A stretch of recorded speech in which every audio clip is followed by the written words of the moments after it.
Достар, бұл подкастта көретіндеріңіз Қайрат Брюгге арасындағы ойынды талқыладық. Оқу-жаттығу жиыны қалай өтіп жатыр? Қайраттан кеткен ойыншылар құрамды біраз әлсіретті ма деген сұрақты талқыладық. Және осы керемет жейде кімге бұйырады? Анықтайық. Ол үшін біздің арнаға тіркеліңіздер, лайк, комментарий жазыңыздар, және де белгіленген күні дәл осы жейдені сіздердің біреулеріңізге табыстайтын боламыз. Сәттілік.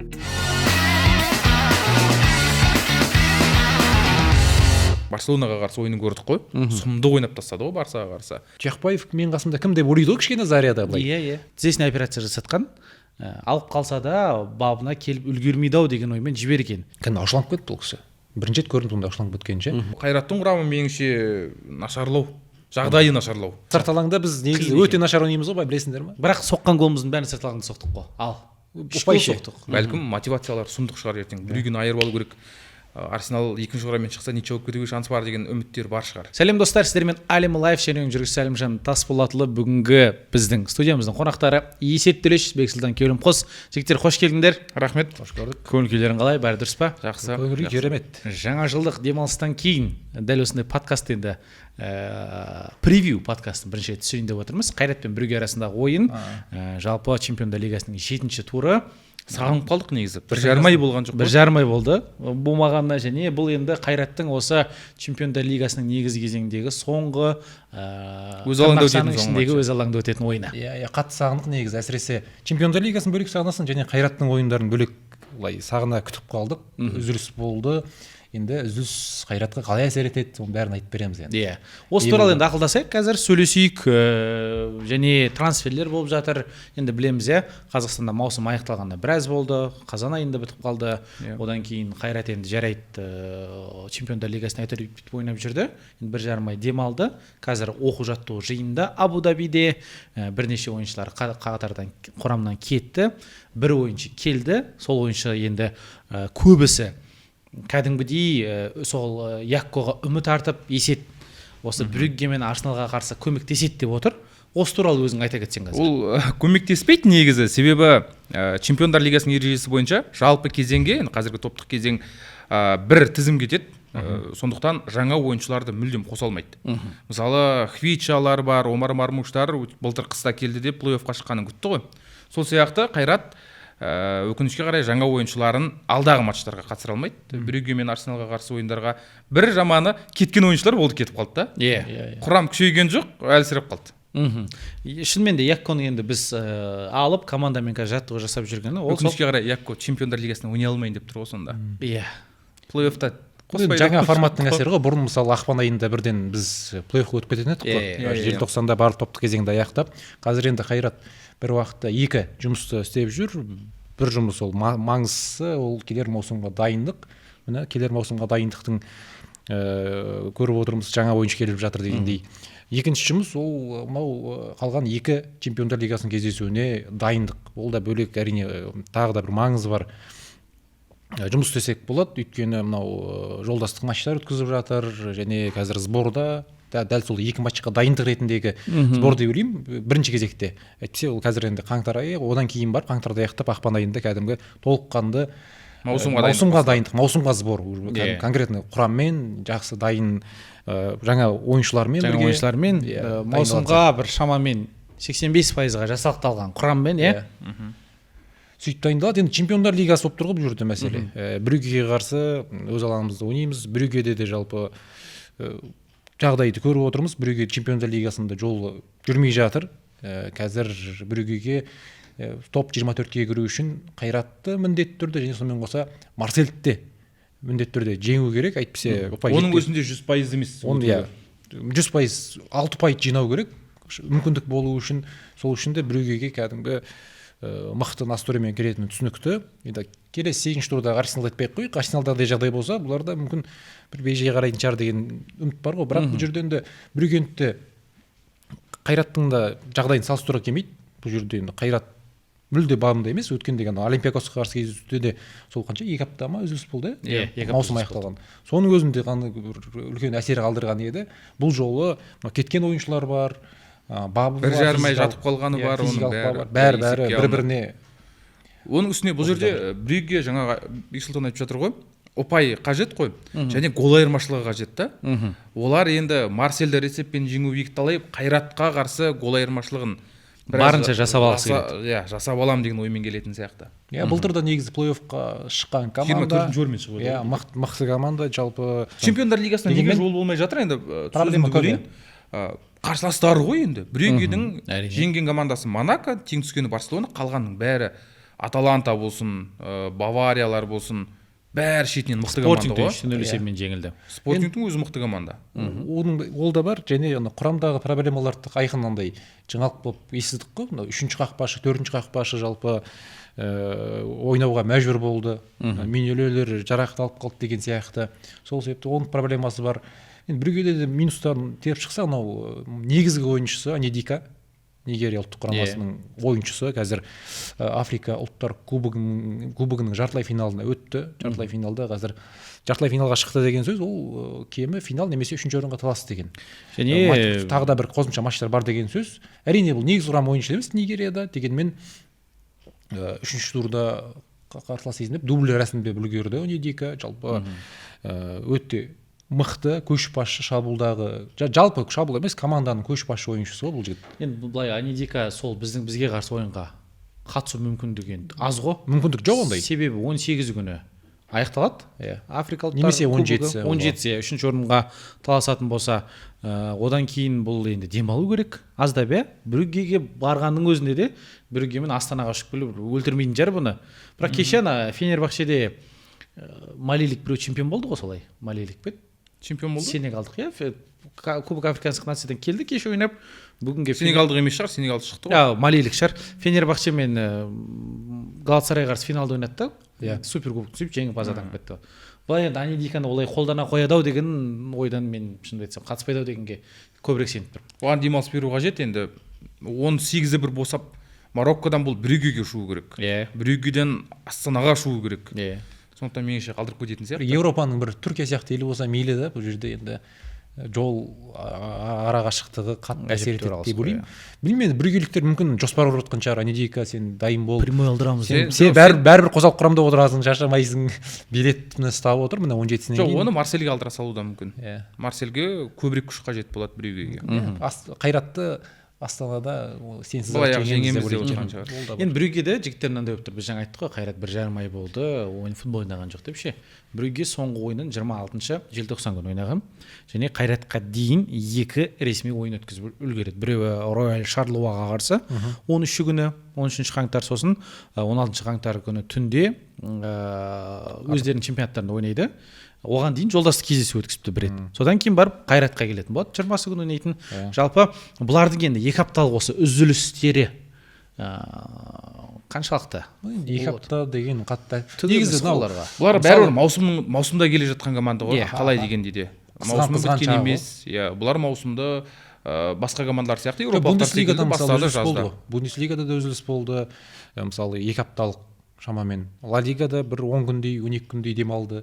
Бұлар да жалпы жаңа жылдық демалыс болды. Бұлардың жағдайы дәл қазіргі таңдағы бабы біз сол селтиктерді ұтқан бап қой. Мысалы селтиктердің маусымдары енді басталып келе жатты ғой. Біз плей-офф кезінде ұтып кеттік қой. Біз себебі бабымызда тұрдық. Маусым ортасы қызып жатыр еді ше. Бұларда да дәл солай маусым қызып жатыр, а біздікі керісінше бітіп қалған дегендей. Бірақ жеңсе ол себеппен жеңбейтін шығар бізді. Тамызда жеңсе де солай жеңіп кететін сияқты бұлар. Енді ойын жағынан мықты ғой, сөздің шыны керек. 6 ойында енді өздерің айтқандай 4 ұпай. Барселонамен тең ойнады кәдімгідей. Монаконы. Енді қиын қарсыластар. Брюггеде ең әлсіз қарсылас Қайрат қой. Бір уфты қалатын ше. Қалғандардың бәрі мықты ғой. Қайратқа келейік жігіттер. Заруцкийдің кеткені туралы айттық. Бұл жерде жартылай қорғаныстан Офри Арат кетті, Зария кетті, ал шабуылдан Жоао Пауло мен Элдер Сантана кетті. Енді бұл жерде Элдер Сантанаға, Жоао Паулоға рахмет айтамыз. Алдыңғы жылы чемпион болдырған үшін. Бірақ биыл екеуі де маусым басында жарақат алды, тізе байламдарын үзді, маусымға қатысқан жоқ. Офри мен Зарияның кеткені осы Қайратты кәдімгідей бір әлсіретіп қояды деген. Әрине әлсіретеді. Офри Арат кем дегенде, мысалы Зария қосал құрамынан шығып жүрді ғой кейбір ойындарда жарақаттан соң. Ол кем дегенде екінші таймда шабуылды күшейте алатын футболшы. Ал мысалы Дастан Сәтбаев жарақат алған кездерде Зарияның көмегі қатты тиереді. Жартылай қорғаныста енді Қасаболаттарға Чемпиондар лигасында көбірек мүмкіндік берейін деп тұрған шығар, сондықтан Офри Аратты ертерек босатты деп ойлаймын. Әйтпесе негізі керек болса 2 тур ойнап кетіңдер деп қаңтардың соңында да жібере салуға болатын еді. Бұндай мәселе де бар. Офри Арат, қазір айтайын, Интерден ойыннан кейін біздің бауырымыз Дос деген жігіт бар ғой, барлықтан жақсы танитын. Сол комода жүрген кезінде, Офрида сол комода жүрген. Сол кезде айтқан екен, мен Қайраттан кетем. Және видеода шықты ғой осы Қайраттан қоштасқаны. Тізесіне операция жасатқан. Алып қалса да бабына келіп үлгермейді-ау деген оймен жіберген. Бірақ қазір Егор Сорокинді ақпарат жүріп жатыр, дәл осы 2 ойынға, яғни қаңтарға 1 айға қайттан контракт жазды дейді. Жалпы мынау 1 айға контракт жазды деген тема ол сәл қателеу деп ойлаймын мен. Негізі иә. Мен футболшы болсам, ондайға келісе қоймаймын. 2 ойынға келісімшарт деген сәл мынандай болуы мүмкін. 2 ойынға ойнап бер, біз сәл мынау 99%-ға сені осы жылға алып қаламыз, сондай ой бар. Міне. Дайын тұр, міне келісімшарт дайын тұр, просто үлгермей жатырмыз, немесе бір себептерін айтып ше, кәдімгі Қайрат Бұрынбаев өзі жеке бүйтіп уәде беріп, сен біздің жоспарымызда барсың, сәл күте тұр. Мынау шешіп алайық, жылдам бір жыл бәрібір де айлық өсіру керек деген талаптар болады ғой. Чемпиондар лигасының маусымынан кейін мүмкін бір сауда жүріп жатқан шығар, 1 ай бойы деген сияқты ше. Соны күте тұр деп айтқан шығар. Пока бұрынғы курспен жұмыс істеп жатыр. Егер Сорокин мысалы осы 2 ойынға мысалы 1 ай келісімшарт жасады деп айтып отырсыңдар ғой. Сөйтіп жасап, кейін барып Қайраттан босаса, кетіп қалса Қайраттан, немесе Қайраттан қуып жіберсе, былай қарап келісімшартын ұзартпаса, сәл бір ыңғайсыздау жағдайда қалып қалады да Сорокин, өйткені мынау қаңтар айы трансфер кезеңі. Жоқ, бұл жерде мынандай ақпарат шықты. Сорокин өзіне жаңа команда тауып қойған. Кетеді деген ақпарат. Маусымнан соң бірден шықты. Ресей премьер лигасына. Еркін агент ретінде ме? Еркін агент ретінде. Сондықтан бұл өзара жаңа джентльмендік келісім болуы мүмкін. Сорокин сен ойнап кет 2 тур. Қаңтардың соңында кете саласың деген. Ал егер қауіпті ғой. Ресейдің командасы лақтырып кетуі мүмкін ғой былай қарап. Қол қойған шығар? Андай контрактқа. Қол қойған шығар. Мүмкін. Алдын ала келісім. 1 ақпаннан бастап деген сияқты ма? 1 ақпаннан жарақат алып қалса ше. Вот. Ең қауіптісі осы. Сорокин туралы ойлайтын болсақ енді бұл жерде Қайрат деп емес, жалпы бір ойыншы туралы ойлайтын болсақ, Сорокин жарақат алып қалса, сол кезде өте қиын. Мысалы, Георгий Заряның бір несін оқыдым, сұхбатын. Георгий Заря тура осылай айтты. Мен егер осы 2 ойында жарақат алып қалсам, мені ешкім алмайды. Мысалы, клуб жарақат алған футболшыны сата алмайды ол. Қанша мықты болсаң да 3 ай емдетіп, мысалы, жарты жылға кетіп қалуы мүмкін. Енді қоя береді. Чемпиондар лигасының ойыны мықты жоғары темптегі. Заряның өзі білеміз, сондай жарақатқа жақындау ойыншы. Биыл жиі жарақат алды. Георгий сондай жағдайдан қауіптеніп, қыста мен одан қайта жаңа клуб іздей берейін. Скорее всего, Ақтөбеге кетіп жатыр. Карьераңды ойласаң дұрыс негізі. Бірақ мысалы мен футболшы болсам, Қайратта қорғаушы болсам, егер шынымен бір клуб тауып қойған болсам, мысалы РПЛ-дің командасымен келісімделік Эмирейтс ойнап кеткім келеді. Ол бәрібір чемпиондар лигасында Арсеналға қарсы мүмкін өзінің бір сондай бір өзінің анау қазір сән болып жатыр ғой, жабылмаған Гештальты бар шығар. Реалға қарсы ойнады ғой. Өз алаңында ғой. Сан-Сироға бір барып келді, Эмирейтске неге барып келмеске деген ой ғой. Сан-Сирода ойнады Сорокин. Мүмкін сондай ой. Бәлкім Қайратта да қалады, кім біледі. Бізде әзірше оқып жатқанымыз инсайттар ғой. Бізде нақты ақпарат жоқ ол жағынан, енді сенбей айта алмаймыз. Мүмкін шынымен де енді мынандай болып жатыр ғой. Биыл қазақ футболында үлкен өзгерістер орын алады. Себебі білетіміздей бюджеттен легионерлерге ақша төленбейді. Қайраттың ақшасы жетеді түсінікті. Бірақ Қайратта да мынандай болып жатуы мүмкін да. Иә, Сорокин жақсы қорғаушы, чемпиондар лигасына шығуға көмектесті. Бірақ бұдан да мықты варианттар бар. Тағы да қатысуымыз керек чемпиондар лигасына деген ой ма? Сол ақшаға болмаса сәл одан қымбатырақ, біз одан да мықтысын алып келейік та, өз жеке ақшамыздан соны төлейік та, Сорокинмен не қыласылайық деген. Білмейміз ғой. Варианттар көп, қазір қазбалай беретін болсақ, сол үшін де енді Егор барынша 2 ойынды жақсы ойнайды деген ойдамыз. Иә.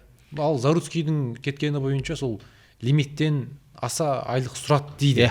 Заруцкий сол себепті Ақтөбеге кетті. Яғни Қайраттың өзінде сол қазақстандықтарға бір айлықтардың патологы бар. Содан патологтан асыра сұрат деседі.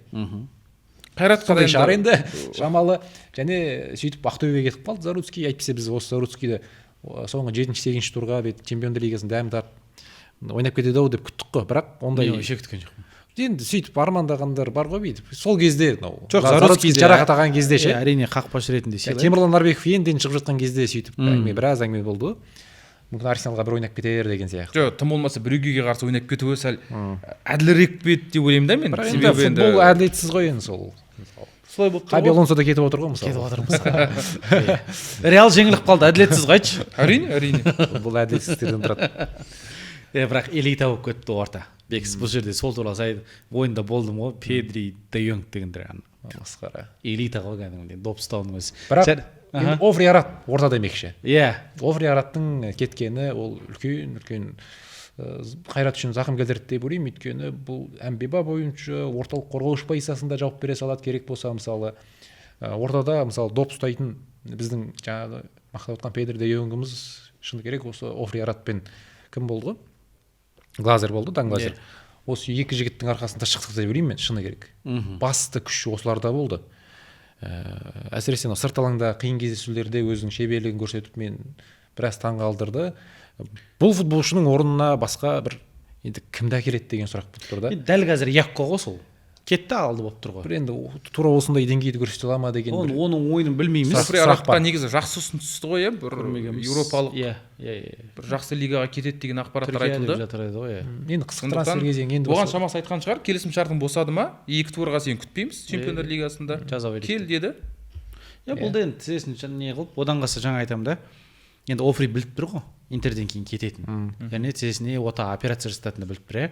Адамға мотивация деген қатты не береді деймін да. Соқпай кеп, сол Интерге қарсы соққан айтамын. Именно Интерге қарсы баспен соққан Офри ғой. Капитан болып шықты еще сол ойында. Иә. Алаңға кәдімгідей. Түсінікті енді не де болса Офриді сәттілік тілейміз. Иә. Жақсы ойыншы еді, Қазақстанға келіп деңгей көрсетіп кетті ғой. Яғни бұрын Максимович қарап жүретін ғой лигада. Сол Сол сияқты бұны қарап жүреміз. Не істеп жатыр екен деп. Георгий Заря бойынша негізі Заряда сол бір өзінің бапкерге Оразбақтинға сәл бір өкпе дейміз ба, өкпе де емес шығар енді, бірақ өкпесі бар шығар, бірақ маған ойын уақытын дұрыстап берген жоқ деп жатыр да. Мен жарақат алдым, мен мүмкін бабымда болған жоқ шығармын бапкердің ойынша, дегенмен матч өткізіп футболшы бабына енеді дейді. Онда айтқан сөз жалпы жаны бар. Мысалы Павловсқа қарсы кездесуде де сәл кештеу шығарды. Сол кезде мысалы 18 жастағы Азамат Тұяқбаевты 45 минутта шығарып, Георгий Заряны 76-та шығарып жатты да. Енді бір сәл Тұяқбаев мен қасымда кім деп ойлайды ғой кішкене Заряда былай. Иә. Сол кезде де 70 минутта шықса да Тұяқбаев та ойлайды, Заря мен қасымда кім деп. Сөйтіп мүмкін сөйтіп өкпесі бар шығар деймін да. Сол кезде мен есімде мынау Оразбақтин сол баспасөз мәслихатында матчтан кейін сұрақ қойған едім, негізі не үшін Заря кештеу шықты деген сияқты. Кәдімгі ашуланып кетті бұл кісі. Бірінші рет көрдім сонда ашуланып кеткенше. Мен айттым ғой жаңа баспасөздің басында деп.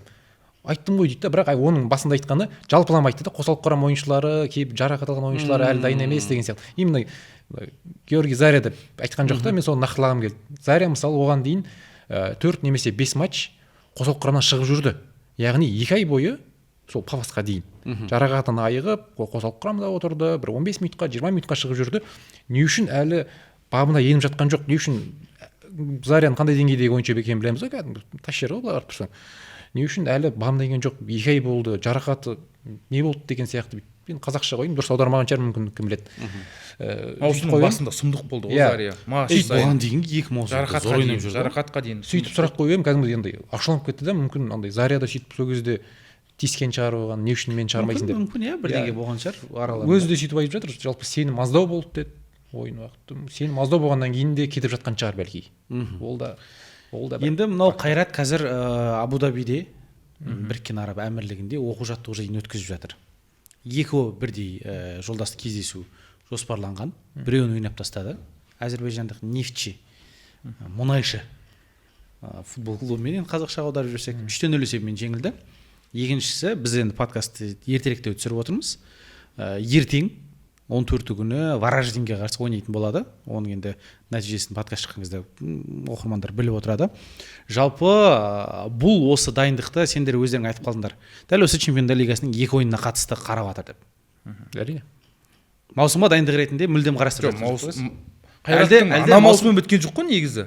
Қайраттың ана маусымы жаңа маусым басталып кетті. Ақпанда жаңа маусымға дайындық басталады. Яғни бұл таза 2 ойынға. Иә, меніңше таза 2 ойынға. Бірақ меніңше бәрібір Қайратқа қазір оңай емес, себебі бұл команданың маусымы 10 ай болды созылып жатқанына. Иә, және Емін еркін демалып та кете алмайды қазақ футболшылар. футбол клубтар тарихында бұндай ешқашан болмаған. Иә, болмаған. Астана болған үшін шыққан Шахтер барлығы қыста желтоқсанда бітіретін Астанада болды. бір рет ақпанға дейін созылғаны бар, плей-оффқа шыққан кезде. Мен плей-оффқа шыққан кезде. Иә. Қайрат Ол да бір ақ ай маусымға демалса. дайындық болып кетті. Иә. Ақпанда ойнады ғой ол кезде. бір ақ ай еш уайымсыз маусымға дайындалады. Өйткені суперкубокке де қатысады ғой.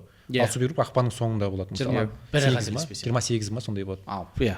Соңғы 20-сынан кейін айтады. Иә. Ал Сонда чемпиондар лигасы Қайратта 29. дайындық жоқ. Қайратта уақыт жоқ. Еркебұландықтар сияқты дайындалатын уақыт жоқ. Маусымды бітіреді, болды, көзін ашып жұмғанша келесі маусым басталайын деп тұр. Сондықтан параллельно жүріп жатыр ғой Қайратта қазір бәрі.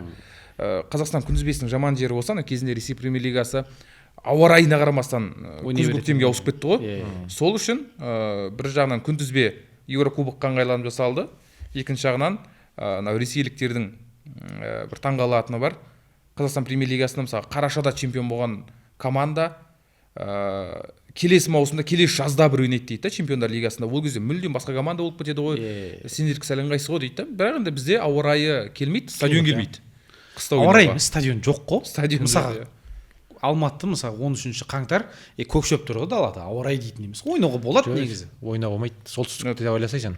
Аязып жатырмыз. Жоқ, Астана төбесі жабық қой енді. Сондай стадиондар салынса, иә. Мысалға қарашы, Петропавлға, Көкшетауға, Ақтөбе бар мысалы. Ақтөбеде қатты салқын. Ой, Ақтөбең деген Ақтөбелік адам болды ғой мына жақта. Семейді айттың. Бәрі стадион болса ойнауға болатын еді ғой.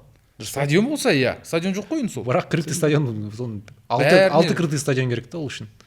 Ол енді мүмкін емес. Алтау емес, даже мысалы Қызылорданың өзінде 90 минут матч қарап отырып тоңасың мысалға, қаңтар айында. Алматыдан осы чемпиондар лигасының ойыны не үшін ауыстырылды мысалы? Погода деді ғой бірақ енді. Погода емес. Ертең аяз, мен ауа райы болжамын көрдім ғой. Матч кешкі 8-де басталады дейік, иә? Кешкі 7-де басталады дейік. Үсіп қаласың ғой 90 минут. Мен келесі аптада мысалы -12 градус, -8 күндіздің өзі. Челси Барселона ойынына бардым ғой. Сол кезде специально стадионға кіріп жатқан кезде погодаға қарадым. +2 градус болып тұрды. Матч басталып жатқанда. Ойнауға болады. Матч біткенде 0 градус болды. Ойнауға болады. +6 деген рекомендация бар еді ғой. +6-дан төмен болса дейтін. +6 емес, минус емес па? Плюс -6 болса болды. Жоқ, қазақ футболы бәрі оған ауысады. Жоқ, түсінікті, иә, ол бөлек мәселе, ол стадиондарға. Бірақ ол клубтарға жаман да. Клубтарға жаман, бұл жерде біз клубты ойлап отырмыз ғой, жаңағы қиындау болады, мысалы Қайраттың басына келген мәселесі дегендей. Чемпиондар лигасы, Еуропа лигасы шықса осылай болады енді. Оған дайын болу керек. Оған дайын болу керек, иә. Енді Африка кубогына кетіп қалады ғой, ойыншылар сол сияқты. Оған да бір жоспар құру керек. сияқты отырады дейсің ғой. Жоспар құру керек оған. Бірге туралы айтайықшы, бірге келейік.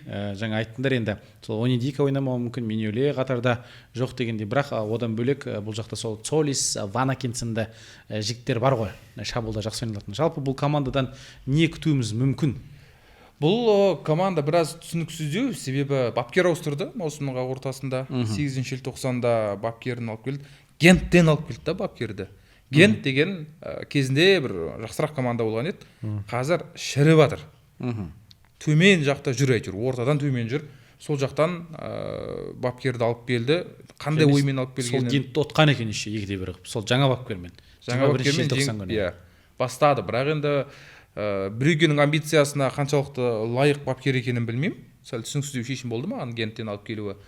Құрам бойынша енді Ванекендер бар кезде болды ғой негізі. Ванекеннің өзі ақ біраз нәрсені шешіп тастайды. Бұл команда жаңа айтқанымдай Барселонаға қарсы ойынын көрдік қой. Сұмды ойнап тастады ғой Барсаға қарсы. Ойнай алады. Тек жаңағы күнтізбеде жол болған жоқ. Меніңше ең бір қиын күнтізбесі бар командалардың бірі Брюгге. Топ-5 лигадағы командаларды былай есептейді қарайтын болсақ, қиын күнтізбесі. Осы алғашқы 6 турда. Сол үшін 4 ұпай. Бірақ сол қарсыластармен 4 ұпай еншілеудің өзі жаман көрсеткіш емес негізі. Біз енді бұған дейін былай айттық қой. Қайрат Пафостан ұпай алуы мүмкін. Олимпиакостан. Олимпиакостан ұпай алуы мүмкін. Басқалар қиын дедік. Олимпиакостан жеңіліп қалғаннан кейін 1-0 болып енді Мартинштің голын білеміз, қалай кіргенін. Болды, ұпай алатын мүмкіндік жоқ дедік.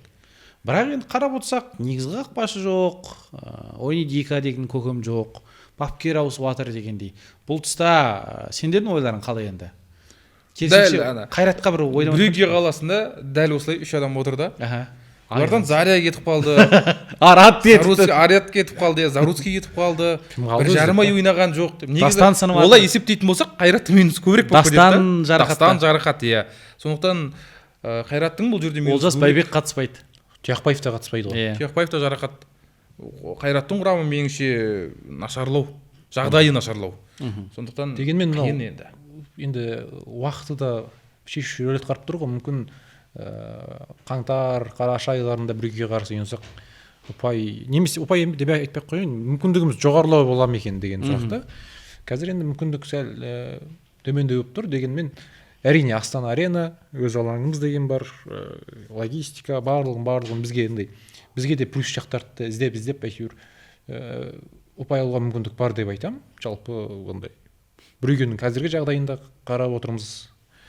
Бәрін алып қарасақ, негізі бір ұпай еншілеуге мүмкіндік бар. Ванакен соңғы рет Астана Аренада ойнаған кезде Бельгия ма? Біз ұпай алдық. Астана құрамасы 1-1 ойнады. Ванакен сол енді гол соқты біздің қақпаға. Енді білмеймін, енді ертең гол соғып жатса ішімізден деп қайталау болатын шығар деп отырған шығармыз. Жоқ, шынымен өйтіп өз алаңымыз логистика дейтініміз әр неде айтамыз ғой. Оған неғымау керек уже. Ол керемет факт. Мен оны әсіресе мынау ары бері жүрген адам ретінде білем қанша. Сырт алаңда біз негізі өте нашар ойнаймыз ғой, білесіңдер ме? Бірақ соққан голымыздың бәрін сырт алаңда соқтық қой. Ал ұпай соқтық. Үшеуінде сырт алаң. Бірақ ұпайды өз алаңында. Пафос қол. Гол пайдасы болып тұрды енді. Удаление болған пафос қол. Осы өз алаңымызда гол соғамыз ба? Осы сұрақ жігіттер сендерге. Соңғы мүмкіндік қой енді, бұл соңғы мүмкіндік. Брюгемен соғуға мүмкіндік көп деп ойлаймын, және жаман жері Брюге көбірек соғып кетуі мүмкін. Бірақ менде үміт бұл жерде былай айтқанда Қайрат футболшылар меніңше біраз шаршаңқырап қалды енді. Наурыздан бері ойнап жатыр, біраз шаршады, және бір чемодандық көңіл күймен жүрген сияқты. Бір демалып алу қажет. 2 тур ұрып тастайық, сонымен болды деген секілді. Себебі турнирлік тұрғыда мотивация жоқ. Команда чемпиондық атағына қол жеткізіп қойды. Жазда бәрін қайтып басынан бастайды чемпиондар лигасында. Ал қазір тек қатты мотивациямен ойнай қоймайды. Абырой үшін ғой, ақша үшін жүрді, иә. Абырой, ақша да футболшыларға дәл қазір аса керек болмай тұрған сияқты. Себебі болды. 6 тур ойнап берді, Реалмен ойнап тастады, Интермен ойнап тастады, гол соқты. Былайша айтқанда ең керемет нәтижені жасап тастады ғой, чемпиондар лигасында ойнап болды, шаршады, қаңтардың соңы болды, әлі маусым жалғасып жатыр, біраз шаршап қалған сияқты меніңше. Сондықтан бірақ енді демалды ғой. Бір ай, 1,5 ай. Бұл былай ғой анау. Мысалға, ертеңгісін тұрасында, түнде эфирің бар, күні жүресінде демала алмайсың. Түнде эфирің бар менің. Жүресін ана миыңнан кетпейді. Демала алмайсың спокойно. Ол бар, ондай бар. Сол сияқты. Кім біледі, бірақ енді бұл менің ойым ғой. Бәлкім мотивациялар сұмдық шығар ертең. Брюген айырып алу керек. Арсенал 2-ші құраммен шықса ничего болып кетуге шанс бар деген үміттер бар шығар. Темірлан Анарбеков. Мысалға енді сол туралы мысалы Темірлан сияқты ойыншылар, Темірланды бөлегенде бар ғой. Сол да Эдминсон болсын, Рикардиньо шығып қалуы мүмкін, себебі қарап отырсақ. Басқа шығатын ешкім болмай тұр. Сол былай қарап тұрсақ. Қосалқаннан кім шығады деген сұрақ болып тұрды менде. Кім қалды өзі? Сол Рамазан Бағдат, Исмаил Бекболат. Дубль ойыншылар. Одан қалса кімдерді алып кетті ғой? Бірқұрманов, Әбіш, Әмірбек Базарбаев қорғаушыны алып кетті. Қосалқаннан шығады ешкім болмай тұрды. Енді жартылай қорғанысты жігіттер қарағанда Глазер шығады, түсінікті. Жанында Дамир Қасаболат және енді Әділет Садыбеков бар ортада, иә. Садыбековке сол мүмкіндік берілсе екен. Берілетін шығар. Берілу керек, себебі енді сендер андай нұсқаға қалай қарайсыңдар? Егер мысалы 2-0, 3-0 жеңіліп жатсақ, 17-18 жастағы балалар шығарып көрсін деп ше. Жеңіліп жатсақ мүмкін 2-0, мысалы 80-ші минутта неге шығарып көрмеске деген. Әрине. Чемпиондар лигасында арманда қалмасын деп ше. Көрсін, ойнасын. Ертең жүреді ғой, немелеріне айтады чемпиондар лигасында ойнады. Бірге қарсы алғашқы матчым болды деп. Біреуім гол соғып кетуі мүмкін, мысалы нечаянно, или жақсы бір көзге түсіп қалуы мүмкін. Одан қалса мынау шақыртылған ойыншылардың барлығы, қазір мына жаңа жастарды айтып шықтық қой біз. Бірқұрманов болсын, Бекболат, Бағдат, Базарбаевтар, олардың барлығы мына жастармен ойнады ғой. Чемпиондар лигасында 6 ойын ойнады, соңғысын тіпті жеңді кәдімгідей ше. Олимпиакосты жеңіп, Олимпиакос былтырғы чемпиондар лигасының жеңімпазы негізі. 19-шы. Басқа құрамы бірақ. басқа құрам, бірақ енді чемпион деген аты бар ғой, не қыласың, қоя берсей де. Жеңімпаз атанды. Бұл жігіттерді шынымен де көріп, мүмкіндігін қолданып көру мүмкін. Тағы енді Есет сенің айтып отқаныңа қарағанда, бұл екі ойын жай ойнау керек па, ойнау керек болып тұр ма сонда? Мен солай ойлаймын, себебі біз әр ойында Қайраттың матчының алдында мүмкіндік бар деп жаңағы өзіміздің оптимистік көзқарасты қосып жаңағы сенім артамыз ғой. Бірақ енді шынайы да бағалау қажет қой. Брюггеге қазір турнирлік тұрғыда мотивация көбірек. Брюгге футболшыларының деңгейі жоғарырақ Қайратқа қарағанда, және жалпы алғанда тонусты есептейтін болсақ, физикалық дайындық болсын, ол жағынан Брюгге мықты. Құрам бойынша жаңағы біздің Қайраттан кеткен ойыншылар көбірек. Бәрін сайып келгенде әрине фаворит. Қазір енді сарапшылар да айқын фаворит санап тұр ғой Брюггені. Бексұлтан, сен сол келісесің ба? Екі ойын жай ойнап тастау керек деген. Ойыншылар үшін ондай емес, нақты. Чемпиондар лигасының ойыны жай ғана осы ғана бір ғана сөз футболшылар үшін өте үлкен нәрсені, жалпы үлкен мотивация. Иә, олар енді алаңға шыққаннан кейін жай жүрмейді ғой, түсінікті. Оның үстіне ертең Эмирейтске барған кезде. Бірақ бұған дейінгі ойындармен салыстырғанда қазір Қайратқа мысалға бұрын пафос жеңу керек деген оймен. Ол Қайрат басшылығына мүмкін сондай. Брюггемен мысалға үйде жоқ дегенде бір ұпай алсаң да, Қайраттың басшылығына мүмкін пафосқа қарсы сияқты емес шығар. Әрине маңызды, бірақ сондай сияқты емес шығар дегенмен футболшыларға мен және бақшада ғой, 100% сендім. ұпай алсаң, ақша клубтың бюджетіне ертең ақша келеді, жоқ дегенде 500 мың евро алады ғой. Тең ойнаған үшін. Бұл клубтың өзіне ғой, басшылыққа миллион алады. Жоқ, ойыншыларға да бонус берілетін шығар. Бұл жерде енді жаңа біз құрам туралы айтып қалдық. Құрам максимально түсінікті сияқты. Қақпада Анарбеков, оң жақта Тапалов, ортада Мартинович пен Сауракен, сол жақта Мата, жартылай қорғаныс Глезер, Қасабулат, Громыко, оң қапталда Маринский ойнайды. Ауысып Тапалов екеуі көтеріп жоғарылып Рикардиньо, Эдмилсон. Басқа қазір бұған өзгеріс болып кетеді ау деген. Исмаил Бекболат негізгі құрамнан шығып кетеді дегенге сен алмаймын. Осы құрам ғой. Басқа ешкімде жоқ қой. Ойната қоятын ойнау қажет. Енді жігіттер айтып отырсыңдар, қиын болады, анау мынау дегенде. Шынымен де ешқандай мүмкіндік жоқ па? Жоқ, ешқандай мүмкіндік жоқ деп айтуға келмейді. Футбол ғой бұл қанша дегенмен. Оның үстіне өз алаңымызда ойнаймыз. Жаңағы Бексұлтан басқан факт қой. Өзіміздің жаңағы жасанды алаңымыз бар, Астана Арена деген, ауа райы бар, ұзақ сапары бар, соның бәрін алып келіп тең ұпайға неге сеніп көрмеске. Бірақ Брюгге фаворит екенін мойындау керек. Жоқ, Брюгге фаворит, оны ешкім не тұрған жоқ. Олимпиаксқа қарсы да жалпы жаман емес ойнадық қой, 1-0 есеп. Ұпайып кетуге әрі. Бұл жерде білмеймін, Қайрат гол соғатын сияқты енді. Өз алаңында өйтер бірден келіп жүріп, гол соғу қажет. Дастан басында мынандай ақпарат шықты. Дастан жарақаты болды, осы Брюггеге Арсеналға қарсы емделу, жаңағы толығымен дайын келу үшін сарыға қазал дедім. Олимпиакосқа сол үшін қатыспайтын болды деген әңгімелер шыққан еді. Бірақ қазір ақпарат жүр, оқу-жаттығу жиынына Дастан барған жоқ. Шамамен Брюггеге қарсы да ойнамайды. Арсеналға да қарсы ойнамай қалуы мүмкін. Себебі енді оқу-жаттығу жиынында жоқ қой. Яғни футболшы 2 ай демалыста. Қазір 2 ай болды футбол ойнамай жүргенде. Емделіп жатыр. Емделіп жатыр. Маусымға, жаңа маусымға дайындықпен келеді деп ойлайсыңдар ма, әлде маусымның басында да 1-2 жоғалтып алатын сияқты ма? Себебі шынымен де Дастанның осы бір жарақаты бір біз ойлағаннан ауырлау сияқты негізі. Сол волейболшы енді шығып жатқан бала ғой негізі. Бірақ енді жарақат өте уайымдататын дүние ғой. Себебі бір қарасаң анау қайталана беретін жарақат болып кетпесе болды да кейін. Меніңше енді наурызға дейін үлгеруі керек деп ойлаймын. Егер Дастанның жағдайы толығымен қалпына келмесе, тәуекелге баруға болмайды. Себебі жазға дейін ойнайды ғой Қайратта. Жаздан кейін Челсиға жіберу керек. Бұл бір жағынан Қайраттың өзіне абырой. Өз футболшысының жаңағы тексерістен аман есен өтіп Челсиға барғаны Қайратқа да керек. Сондықтан тәуекелге бармас деп ойлаймын. Егер өзі 100% дайын болмаса. Әрине Челсидің ойыншысы қазір Қайратта жалда жүр. Сол үшін Челси егер Дастан ойнамасын десе, рұқсат бермесе, ойнамайды. Бұл Челсидің дәрігерлерімен де негіз ақылдасып, бүйтіп қарап жасалып жатқан дүние деп ойлаймын. Себебі емделуге бұл Катарға кетті ғой. Бізде әдетте бір ойыншылар жарақат алып жатса, 2 направление бар. Ресей, Москва, болмаса Германияға барып емделеді. Көбісі қазақстандық ойыншылардың Катарға барып емделген ешкімді көрген жоқ едім әлі мен. Челсидің связьдарымен ғой енді. Иә. Ол енді таза осындай. Дастан, Чемпиондар лигасында сонда біз енді қазір ресми айта аламыз ба? Қайрат үшін соңғы ойын ойнап қойды деп. Ресми айтуға келмейтін сияқты. Чемпиондар лигасының Лондонға негізгі алып баруы да кезеңі. мүмкін. Лондонға алып баруы мүмкін. Яғни сен Арсеналға қарсы ойнауы мүмкін деп Қосал құрамнан болса да шығарып қалуы мүмкін. Өзінің дайындығына байланысты қазір енді ақпарат нақты білмей отырмыз ғой. Қаншалықты дайын, қаншалықты емделді деген сияқты. 2 ай ойнаған жоқ. Командамен оқу-жаттығу жиыны өтіп жатқан жоқ. Матчтың арасы 9 күн. Қосалқы құрамнан шығатын жер бәлкім. Қосалқы құрамға алып баруы мүмкін деп ойлаймын мен, егер дайын болса. Лондонды тағы бір көріп қайтшы. Яғни әлі ресми олай айтуға Ерте. Иә. Бек, сен де келісесің ба?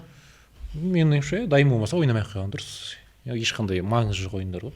Бірақ енді турнирлік кесте ойын. Қайратта сол бірінші іріктеу кезеңінде көмектесуге мүмкіндігі бар ғой әлде жазда. Ол кезде иә. Бірақ енді ол негізгі кезең емес та. Ол басқа Чемпиондар лигасы, басқа маусым. Оған дейін әлі 2 ай бар ғой. Сұра тұр. Ол жалпы неге дейін? Маусым басына дейін. Жарты жыл бар ғой. Сен Чемпиондар лигасына жатсың ба? Иә, жарты жыл бар. Жоқ, Қазақстан премьер лигасында ойнайды ғой әлі. Бұл соңғы ойын емес қой Қайрат сапындағы. Чемпиондар лигасының негізгі кезеңіндегі болып қалуы мүмкін. Дәл сол Копенгагенге қарсы ойын. Тамыздың нешесі туған күні? 18, по-моему. Оған дейін бір 3 кезең ба өтіп тастайды ғой, иә? Плей-офф басталайын деп тұрады ғой. Плей-оффтан алдың ғой, иә. Ол кезде кәдімгі плей-офф болып жатады ол кезде. Иә. Шайқап жатқан кезінде. 18-і Оған бірақ Челси айтуы мүмкін. Чемпиондар лигасында ойнады да сәл демалыс бер кішкене деп. 12 секунд. Плей-оффтың бірінші турында десек. Бастаңға қиын болады негізі. Ол наурызда бастайды маусымда. Тамызда Челсиға кетсе, ол өзінде алып қалсын немесе Страсбургға жіберсін, ол жақта маусым енді басталып жатады. Жақсы. Сонда ол мамырдан келесі жылдың маусымына дейін ойнауы мүмкін, иә. Енді амал жоқ. Қазақстаннан кетуді оңай емес. Түсінікті жігіттер, енді болжамға келсек, шамамен есеп қандай болады? Енді өткен ойында болжам тура шықты менде. Гол аз болады дедім. Иә. Өте аз болады дедім. Болды. Бірақ гол соғылды. Тура сондай болатын сияқты менің ойымша. Бүгін кездесуде де бір 2-0 1-1 осы екі есептің бірі болады. 2-0 2-0 1-ге жегеді немесе 1-1 болады. Мен Қайраттың голына сеніп отырмын. Бір гол соғатын шығар өз алаңымызда. Бірақ 1-ге жеңеді деп ойлаймын. 2-1. 2-1. Түсінікті. Мен де Қайрат гол соғады дегенге сенімдімін. Және тең нәтиже деп айтайыншы. Сондай сәл бір патриоттық сезім. Патриоттық қандай қылып сеніп командаға жігіттер деп қолдап жіберейік деген. Қайрат ничего болып қалса мен жеп тастайды ғой, иә. Сенген жоқсың Қазақстан командасына. Бексегіміз отыр. Бірақ егер сенікі шығып кетсе ешкім демейді. Сол мега жаман не да? Қайрат жеңеді. 3-0. Молодец. Тамаша. Бұл енді қатты дегенде 10 та жейді десең 3-0 жеңіп кетсе от жақсы болады сол кезде. Бекс мысалға айтты. Онда TikTokқа шығады. Барселона Реалды 3-2 ұтады деді. Ұтты конкретно. Сондай болу керек ті. 3-0 деймін мен онда. Қалай беремін ойымда. Қалай бересің ба? Қайрат 3-0. Түсінікті. Сөз жігіттер, рахмет онда. Енді шынымен маусым енді басталып жатыр Қайрат үшін. Маусым жалғасып жатыр әлде деп айтайықшы.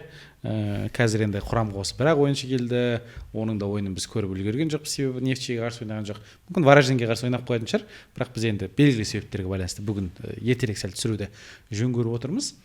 Қайратқа сәттілік тілейміз. Және осы Арсеналдан алдында соңғы 8-ші турда осы Чемпиондар лигасының қорытындылаймыз ғой.